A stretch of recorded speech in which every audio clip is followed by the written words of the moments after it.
नमस्कार दोस्तों, मैं गौरव मलिक स्वागत करता हूं आपका वीएसएम डेयरी फार्म ब्लॉग में। दोस्तों, काविंग बहुत सारे जानवरों की हो चुकी है और अब बहुत सारे किसान भाई हमारे जानवरों को कंसीव कराने में लगे हुए हैं। बहुत तरह के केसेस आ रहे हैं। कुछ ऐसे जानवर हैं जो बार बार रिपीट कर रहे हैं। जो ऐसे जानवर हैं उनमें हमें मेक श्योर करना है कि उनको इन्फेक्शन तो नहीं है, पायोमेट्रा तो नहीं है। यदि पायोमेट्रा के लक्षण दिखाता है जानवर, पस या जो है दही जैसा डिस्चार्ज डालता है, तो पायोमेट्रा है। और पायोमेट्रा के ट्रीटमेंट में बहुत सारी टेक्निक्स हैं। अलग अलग डॉक्टर्स जो है अलग अलग मेथड्स का यूज़ करते हैं, अलग अलग दवाइयों का इस्तेमाल करते हैं। हम जो सलाह देते हैं उसके लिए आपने पोविडिन, आयोडीन और मेट्रोजिल का सॉल्यूशन बनाना है और उसको आयु कर देनी है।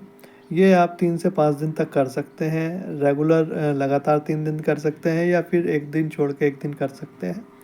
इससे जो है यूट्रस में जो पस बन रहा है वो ख़त्म हो जाएगा। दोस्तों, कई बार देखा गया है कि ये पस बिल्कुल पूरी तरह से ख़त्म नहीं होता और एंडोमेट्रिटिस के केस बन जाते हैं। तो ऐसे एनिमल्स में हम एआई से 12 घंटे पहले या एआई के 12 घंटे बाद मैट्रीसेफ का इस्तेमाल कर सकते हैं। और दोस्तों, यदि इन्फेक्शन ज़्यादा है तो इसमें हम इंजेक्टेबल एंटीबायोटिक्स का भी यूज़ कर सकते हैं।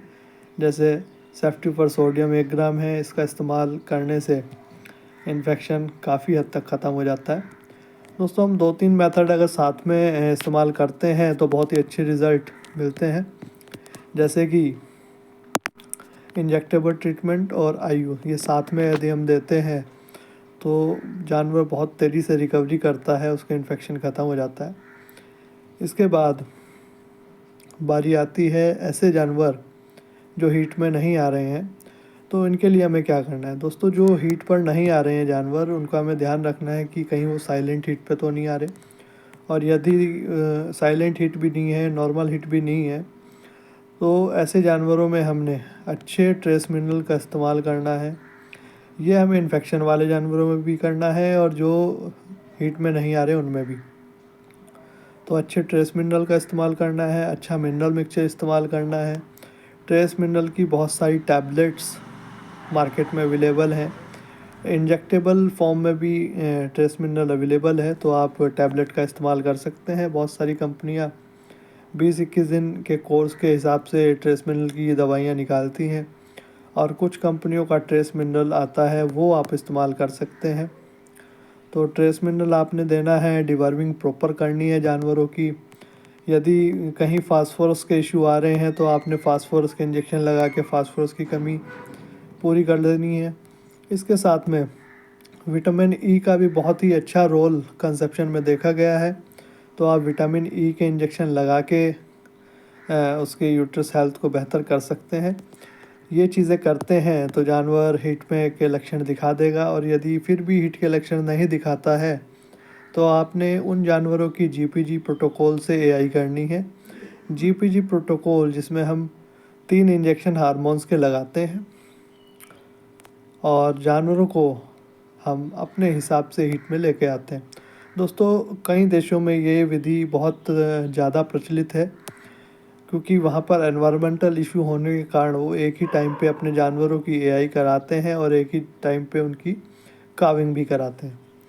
तो ये एक चीज़ हो गई। इसके साथ में हमें जो ध्यान रखना है वो ध्यान रखना है कि अच्छे सीमन का सिलेक्शन करना है। सीमन में मॉर्टेलिटी जो है वो चेक कर लेनी चाहिए। अगर ये चेक होती रहे तो ज़्यादा बेहतर है। एआई इन्हें किस तरीके से सीमन हैंडल किया है ये कोई नहीं जानता, या जो किसान खुद भी सीमन को हैंडल करते हैं उसमें सीमन के अंदर कितनी मोर्टेलिटी है, इसको भी उन्हें लैब में टेस्ट करा लेना चाहिए। माइक्रोस्कोप में टेस्ट हो जाता है, आपके नज़दीकी पशु चिकित्सालय में माइक्रोस्कोप होगा, उसमें आप अपने सीमेन की मोर्टेलिटी चेक करा सकते हैं। सीमेन लगाने के लिए जिस विधि का प्रयोग करते हैं उसका भी ध्यान रखना चाहिए, क्योंकि सीमेन जो है वो -196 डिग्री पे स्टोर होता है और जब हम उसकी एआई करते हैं तो हम उसको 37 डिग्री पे लेके आते हैं।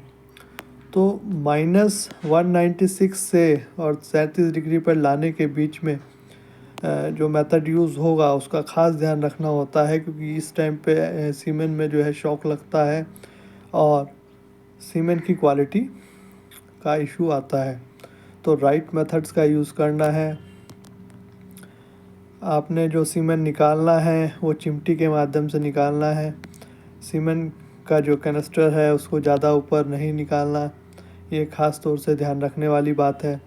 ये चीज़ें हैं जो आपके कंसेप्शन में प्रभाव डालती हैं।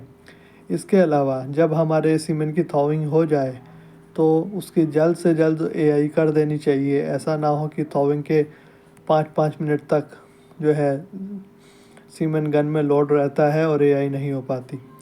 तो एआई से पहले जानवर की हीट चेक कर लें, उसका जो है एनएस अच्छे से क्लियर कर दें, उसका डिस्चार्ज चेक कर लें। तो ये सारी चीज़ें पहले ही करके रेडी रखें ताकि सीमेंट जल्द से जल्द दे पाएँ और सीमेंट के ख़राब होने के चांस भी कम होंगे।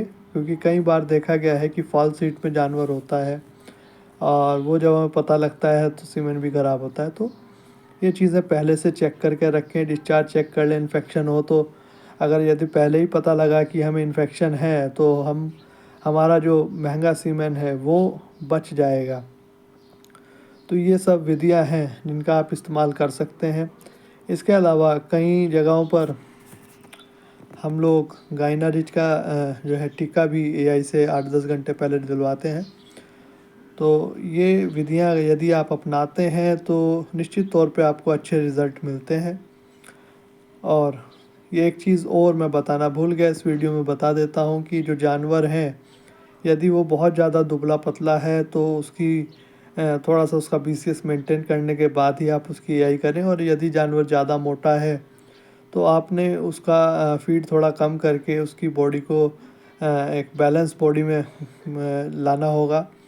उसके बाद यदि आप उसकी एआई कराते हैं तो निश्चित तौर पे आपको बेहतर रिज़ल्ट मिलेंगे। दोस्तों, इसी के साथ इस वीडियो को समाप्त करते हैं। मिलते हैं किसी और वीडियो में। धन्यवाद।